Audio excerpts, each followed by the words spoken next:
ಪಾಕಿಸ್ತಾನದ ಮತ್ತೊಂದು ಕುತಂತ್ರ ಈಗ ಬಟಾ ಬಯಲಾಗಿರುವಂತದ್ದು. ಗಡಿ ಭಾಗದ ಟೋಲ್ ಪ್ಲಾಜಾಗಳಿಗೆ ಐಎಸ್ಐ ಕರೆಗಳು ಬರ್ತಾ ಇದೆ. ಸೇನಾ ವಾಹನಗಳ ಚಲನೆಯ ಮಾಹಿತಿಯನ್ನ ಈ ಐಎಸ್ಐ ಕೇಳ್ತಾ ಇದೆ. ನೋಡಿ, ಭಾರತೀಯ ಸೇನಾ ಅಧಿಕಾರಿಗಳಂತೆ ಇವರು ಫೋನ್ ಮಾಡಿ ಮಾಹಿತಿಯನ್ನ ಪಡೆದುಕೊಳ್ತಾ ಇದ್ದಾರೆ. ಐಎಸ್ಐ ಏಜೆಂಟ್ಗಳಿಂದ ಗಡಿ ಭಾಗದ ಟೋಲ್ಗಳಿಗೆ ಕರೆ ಬರ್ತಾ ಇದೆ. ಮುಕೇರಿಯನ್ ಟೋಲ್ ಪ್ಲಾಜಾಕ್ಕೆ ಐಎಸ್ಐ ಕರೆಯನ್ನ ಮಾಡಿದೆ. ನೋಡಿ, ನಂಬರ್ ಕೂಡ ಡಿಸ್ಪ್ಲೇ ಆಗ್ತಾ ಇರುವಂತದ್ದು. ಅಂದ್ರೆ ಸಂಖ್ಯೆಯಿಂದ ಕರೆ ಬಂದಿರೋದು. ಅಲ್ಲಿ ಸೇನಾ ವಾಹನಗಳ ಚಲನೆ ವಿವರವನ್ನ ಅಲ್ಲಿನ ಏಜೆಂಟ್ಸ್ಗಳು ಕೇಳಿ ತಿಳ್ಕೊಳ್ತಾ ಇದ್ದಾರೆ.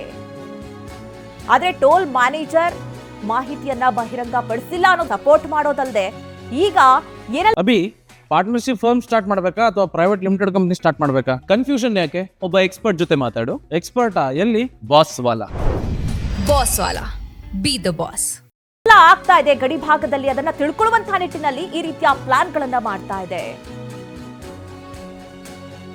ಗಡಿ ಭಾಗದ ಟೋಲ್ ಪ್ಲಾಜಾಗಳಿಗೆ ಐಎಸ್ಐ ಕರೆ ಬರ್ತಾ ಇರೋದು. ಅನುಮಾನಾಸ್ಪದ ಕರೆಗಳಿಗೆ ಪ್ರತಿಕ್ರಿಯೆಯನ್ನ ನೀಡದಂತೆ ಈಗ ಸೂಚನೆಯನ್ನ ಕೊಡಲಾಗಿದೆ. ಮಾಹಿತಿ ಹಂಚಿಕೊಳ್ಳದಂತೆ ಟೋಲ್ ನಿರ್ವಾಹಕರಿಗೆ ಸೂಚನೆಯನ್ನ ಕೊಡಲಾಗಿದೆ. ಟೋಲ್ ಪ್ಲಾಜಾಗಳಿಗೆ ಭಾರತೀಯ ಸೇನೆ ಈ ರೀತಿ ಸೂಚನೆಯನ್ನ ಕೊಟ್ಟಿರೋದು. ನೋಡಿ, ಐಎಸ್ಐ ಇಂದ ಕರೆ ಬರ್ತಾ ಇರುವಂತಹ ಕುರಿತಂತೆ ಈಗಾಗಲೇ ಭಾರತೀಯ ಸೇನೆ ಮಾಹಿತಿಯನ್ನ ಪಡೆದುಕೊಂಡಿದೆ. ಹೀಗಾಗಿ ಯಾರೇ ಕರೆ ಮಾಡಿದ್ರು ಕೂಡ ಅವರ ಜೊತೆಯಲ್ಲಿ ಮಾಹಿತಿಯನ್ನ ಹಂಚಿಕೊಳ್ಬೇಡಿ ಅಂತ ಹೇಳಿ ಟೋಲ್ ನಿರ್ವಾಹಕರಿಗೆ ಸೂಚನೆಯನ್ನ ಭಾರತೀಯ ಸೇನೆ ಕೊಟ್ಟಿದೆ ಅನ್ನೋದು ಗೊತ್ತಾಗ್ತಾ ಇದೆ. ನೋಡಿ, ಒಂದಷ್ಟು ಗಡಿಯಲ್ಲಿ ಉದ್ವಿಗ್ನ ಸ್ಥಿತಿ ಉಂಟಾಗಿದೆ.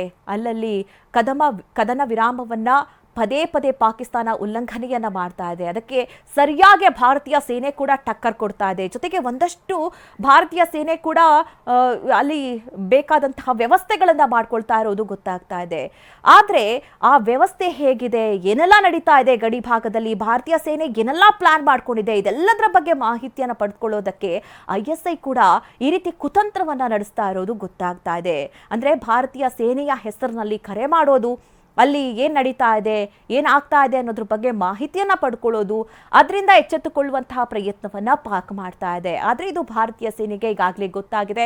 ಇಂತಹ ಯಾವುದೇ ಕುತಂತ್ರಕ್ಕೂ ಕೂಡ ಯಾವುದೇ ಅವಕಾಶ ಇಲ್ಲ ಅನ್ನುವಂತಹ ರೀತಿಯಲ್ಲಿ ಟೋಲ್ ನಿರ್ವಾಹಕರಿಗೆ ಈಗಾಗಲೇ ಖಡಕ್ ಆಗಿ ಸೂಚನೆ ಬಂದಿದೆ.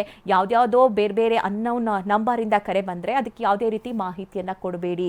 ಇಂತಿಷ್ಟು ನಂಬರ್ಗಳು ಭಾರತೀಯ ಸೇನೆದಿದೆ, ಆ ನಂಬರ್ಗಳಿಂದ ಏನಾದ್ರೂ ಕರೆ ಬಂದಿದ್ರೆ ಮಾತ್ರ ಪ್ರತಿಕ್ರಿಯೆ ಕೊಡುವಂತೆ ಸೂಚನೆಯನ್ನ ಕೊಡಲಾಗಿದೆ.